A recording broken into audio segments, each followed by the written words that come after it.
Si Commodore Tariela, habang nag-uusap tayo, nagpapakita ng ganitong mga memes at saka yung mga caricatures na negatibo, Mr. President, hindi po nakakatulong eh.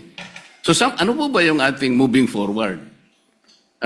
Wala na ba tayong gagawin kundi puro patutsadahan na lang? Hindi po makakabuti sa pagitan ng dalawang bansa natin.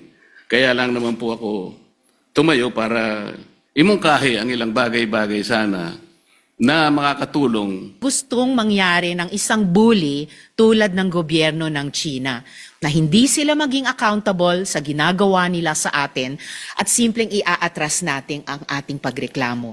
Wala pong bully, whether sa playground o sa rehiyon o sa mundo na nagrespeto sa binubuli niya, liban kung tumindig ang binubuli niya. At yan po ang ginagawa ng ating bayan, yan po ang ginagawa ng ating mga opisyal na ngayon nilalait-lait po ng Chinese government at ng embahada pa nila dito.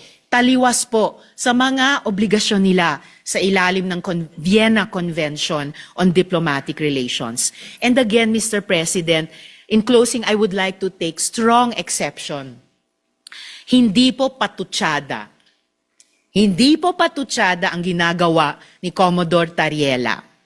Hindi po patutsada ang ginagawa ni na Senator Kiko, Senator Erwin, Representative Chel, Representative Laila, ako at dumadami pang mga Pilipino. Hindi po patutsada lang yan, Mr. President.